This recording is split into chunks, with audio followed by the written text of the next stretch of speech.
So அது தப்புன்னு நம்ம சொல்ல முடியாது. ஏன்னா அவங்களுடைய போய் அதை அனுபவிச்சுட்டு நம்ம தப்பான ஆளுகிட்ட போயிட்டோமோ அப்படின்னு நினைச்சு திரும்புவோம். பட்டாசு வெடி விபத்து அப்படிங்கிறது மிகப்பெரிய ஒரு சவாலாக இருக்கிறது. அதற்கு நம்ம என்ன நடவடிக்கை எடுத்திருக்கோம்? அது 30 ஆண்டு காலமா ஒண்ணுமே செய்யாது நம்ம செஞ்சு கொடுத்துருக்கோம். இன்றைக்கு இளைஞர்களுடைய ஒரு எதிர்பார்ப்பா அங்க ஒரு பார்வை போகுது, ஒரு தரப்பு இளைஞர்களுடைய பார்வை. இப்படி எந்த விதமான பிரச்சனை இல்லாம உற்பத்திக்கும் விற்கிறதுக்கும் நாங்கள் ஏற்பாடு பண்ணி கொடுத்துருக்கோம். சிவாஜி ஒரு ஸ்மார்ட் சிட்டியாக கொண்டு வர்றதுக்கு கிட்டத்தட்ட பல 2500 கோடி ரூபாய்க்கு திட்டங்கள் தீட்டி அவங்க முன்னால் வைக்கிறோம். 800 கோடி ரூபா நிதி கொண்டு இங்கே சேர்த்துருக்கோம் மக்களுக்கு. தாவேகா தரப்புல ஒரு போட்டியிடுகிறார், நாம் தமிழரும் போட்டியிடுறாங்க. இந்த 4 முனை போட்டி எப்படி இருக்கு? ஒரு வருஷமா நடக்காத வேலைகள்லாம் மக்களுக்கு நடத்தி முன்னால காமிச்சிருக்கோம். 2026 தமிழ்நாடு சட்டமன்ற தேர்தலினுடைய வாக்கு சேகரிப்பு பணிகள் மிக வேகமாக நடைபெற்று வருகிறது. இந்த சூழ்நிலையில் காங்கிரஸ் கட்சியினுடைய வேட்பாளராக சிவகாசி சட்டமன்ற தொகுதியில் களமிறங்க இருக்கக்கூடிய திரு அசோகன் அவர்கள் நம்மிடையே இருக்கிறார். அவரிடம் சில கேள்விகளை முன்வைக்கலாம். சார் வணக்கம். வணக்கம். காங்கிரஸ் கட்சியின் சார்பில் 5 ஆண்டு காலம் மிகச்சிறந்த சட்டமன்ற உறுப்பினராக பணியாற்றிவிட்டு மீண்டும் சிவகாசி தொகுதியிலே போட்டியிட உங்களுக்கு காங்கிரஸ் கட்சி வாய்ப்பளித்துள்ளது. தீவிர வாக்கு சேகரிப்பில் ஈடுபட்டிருக்கீங்க. எப்படி இருக்கு மக்கள் மனநிலை? மக்களை நேரடியாக சந்திக்கிறீங்க, எப்படி இருக்காங்க? இல்லை, மக்கள்கிட்ட நம்ம 2வது டேர்ம் கேட்குறோம். வளர்ச்சிங்கிறது சிவகாசியில் காமிச்சிருக்கோம். அந்த 5 ஆண்டு காலத்தில் 800 கோடி ரூபா நிதி கொண்டு இங்கே சேர்த்துருக்கோம் மக்களுக்கு. மேம்பாலம் ஒன்று கட்டி முடிச்சிருக்கோம். ரிங் ரோடு வேலை நடந்துக்கிட்டு இருக்கு. 2வது பேஸ் ரிங் ரோடு வேலை ஆரம்பிச்சிட்டாங்க. 4 வழி சாலை வேலை நடந்துக்கிட்டு இருக்கு. விருதுநகர் டு சிவகாசி இதெல்லாம் நடக்கலை. 21 வருஷமா நடக்காத வேலைகள்லாம் மக்களுக்கு நடத்தி முன்னால காமிச்சிருக்கோம். ஸோ வளர்ச்சிங்கிறது கொண்டு காமிக்கணும். நானும் செஞ்சேன்னு சொல்றது பெருசு இல்லை. அப்போ நானும் செஞ்சேன்னா செஞ்சதோடைய சாதனையை எவிடன்ஸ் இருக்கணும்ல. இந்த 5 ஆண்டு காலம் நம்ம ஆளுங்கட்சி கிடையாது, தோழமை கட்சி. நான் அமைச்சர் கிடையாது, நான் ஒரு எம்எல்ஏ. அப்படிங்கும்போது இந்த எம்எல்ஏவால் 800 கோடி கொண்டு கொடுக்க முடியும்னா அப்போ ஒரு அமைச்சராக இருந்தால் எவ்வளோ கொண்டு வரலாம்னு யோசிச்சு பாருங்க. இதான். ஸோ மக்கள்கிட்ட அதை எடுத்து சொல்கிறோம். அடுத்த 5 ஆண்டு காலம் கொடுத்தாங்கன்னா சிவாஜி ஒரு ஸ்மார்ட் சிட்டியாக கொண்டு வர்றதுக்கு கிட்டத்தட்ட பல 2500 கோடி ரூபாய்க்கு திட்டங்கள் தீட்டி அவங்க முன்னால் வைக்கிறோம். சிவகாசி சட்டமன்ற தொகுதியினுடைய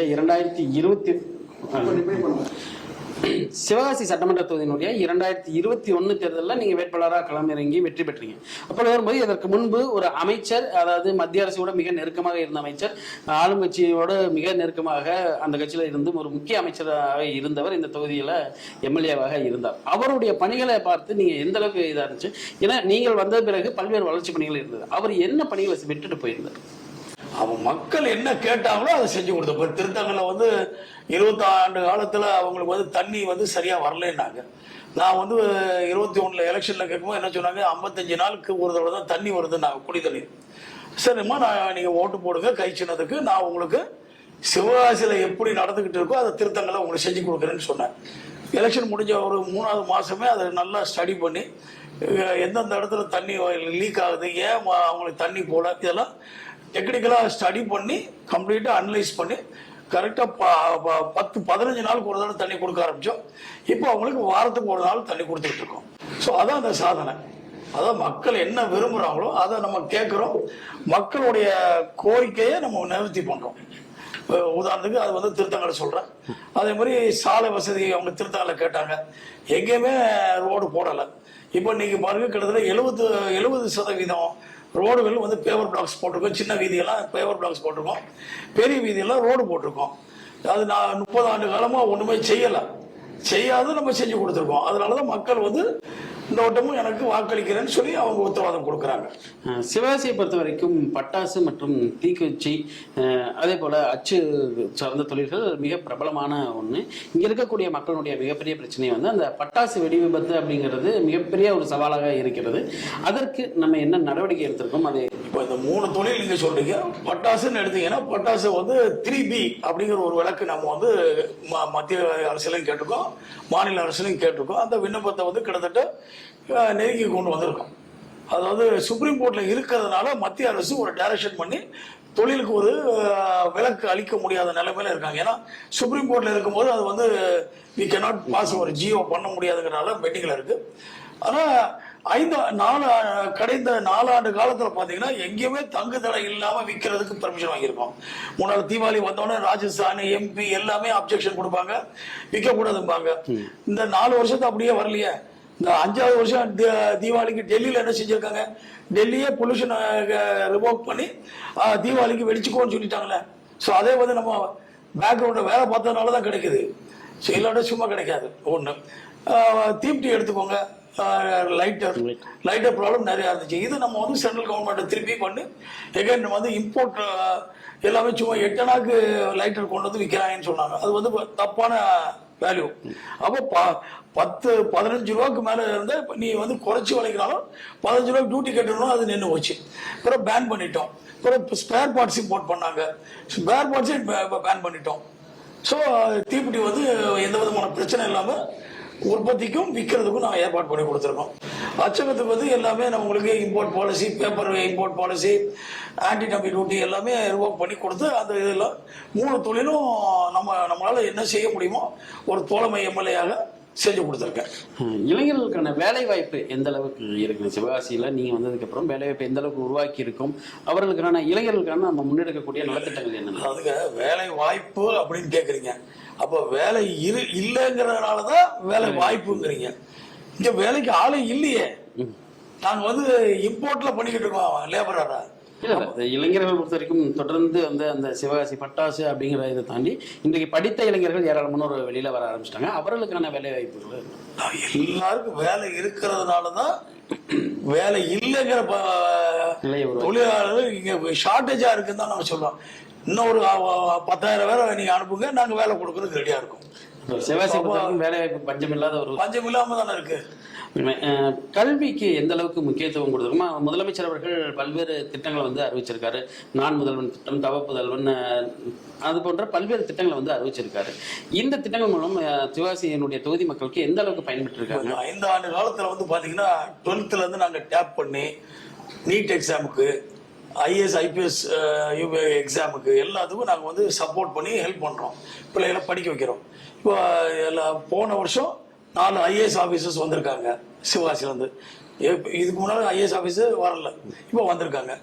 இந்த வருஷம் ஒரு IPS ஆஃபீஸர் வந்திருக்காங்க. அந்த பிள்ளை எங்கள் அலுமினியம் ஃபேக்டரியில் வேலை பார்க்குறவுடைய குழந்தை, அவங்களுக்கு சப்போர்ட் பண்ணி கொண்டு வந்திருக்கோம். ஸோ அப்போது கல்வித்தரம் ஏறிக்கிட்டு இருக்குன்னு தானே அர்த்தம்.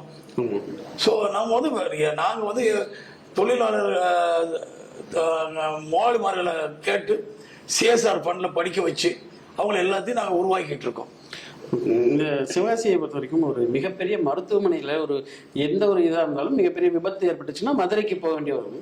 அதற்கு நம்ம உயர்தர மருத்துவ மையம் அமைக்கணும் அப்படிங்கிறது இங்கே ஒரு நீண்ட நாள் கோரிக்கையாக இருக்குது. அதற்கு நம்ம என்ன நடவடிக்கை எடுத்திருக்கோம், அடுத்த வர நாட்களில் என்ன நடவடிக்கை எடுக்கலாம்? இப்போ நீங்கள் பாருங்க, நாங்கள் வந்தோடனே கோவிட்ல ஆக்சிஜனே இல்லை. அப்போ ஆக்சிஜன் ஓரளவுக்கு எனக்கு வந்து கிடைக்கிறதுக்கு வாய்ப்பு கிடைச்சது. ஆனால் ஆக்சிஜன் ஃபில்அப் பண்ணுறதுக்கு சிலிண்டர் இல்லை. ஸோ நாங்கள் வந்து அதாவது ஒரு MLA-னா ஒரு 4 பேர்கிட்ட தாசார்ட்ட கொடுக்குறோம், சப் கலெக்டர்கிட்ட சொல்கிறோம், கலெக்டர்கிட்ட சொல்லிட்டு நான் ஒதுக்கணும். நாங்கள் இறங்கி கிரவுண்ட் ரியாலிட்டியை பார்த்து இதை வந்து எக்ஸ்பர்ட்ஸ் ஆளுங்களை கேட்டோம். அப்போ ஒரு ஆள் சொன்னார், இப்போ இதெல்லாம் என்னுடைய ஐடியான்னு நான் சொல்ல மாட்டேன்.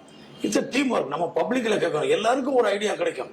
அந்த ஐடியாவை செயல்படுத்துறது தான் நமக்கு திறமை இருக்கணும். அவங்க என்ன சொன்னாங்க, ஒர்க் ஷாப் எல்லாம் பூட்டி இருக்கு, அந்த ஒர்க் ஷாப்ல எல்லாம் ஆக்சிஜன் சிலிண்டர் கிடக்குது.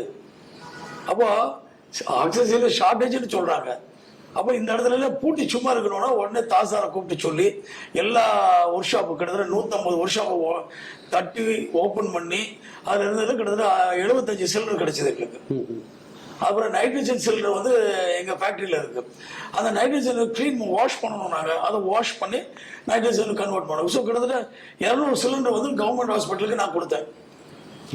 ஸோ அதாவது ஹாஸ்பிட்டல் ஃபெசிலிட்டி இல்லைன்னு சொல்லக்கூடாது, ஃபெசிலிட்டிஸ் இல்லாட்டாலும் அதை வந்து நிவர்த்தி பண்றதுக்கு கூடிய வேலைகளை நான் செஞ்சேன்.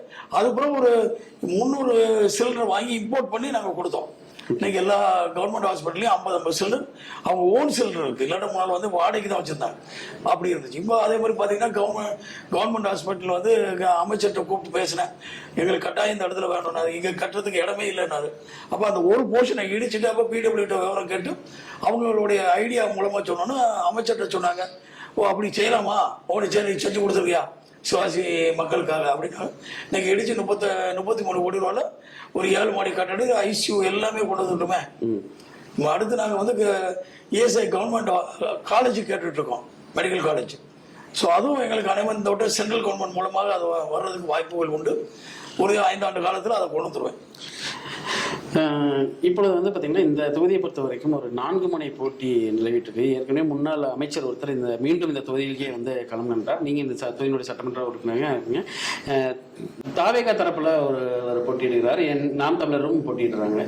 இந்த 4 முனை போட்டி எப்படி இருக்கு களத்தில்? அதாவது நான் திருப்பி அதான் சொல்றேன், நம்ம என்ன செஞ்சிருக்கோம் சரியா, அடுத்த பணி அடுத்து ஒரு 5 ஆண்டு காலம் கொடுத்தோன்னே இதை விட நான் 3 பங்கு அதிகமாக செய்வேன்னு தான் நான் சொல்லுவேன்.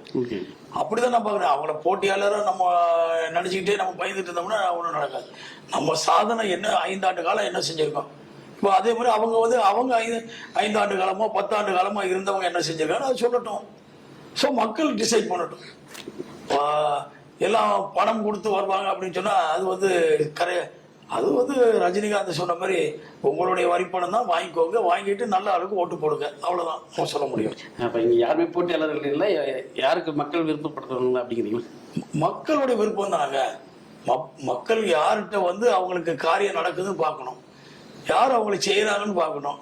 நம்ம வந்து அரசியல்வாதி கிடையாது, நம்ம வந்து ஒரு எஜுகேட்டட் பர்சன், ஒரு பிஸ்னஸ் பர்சன்.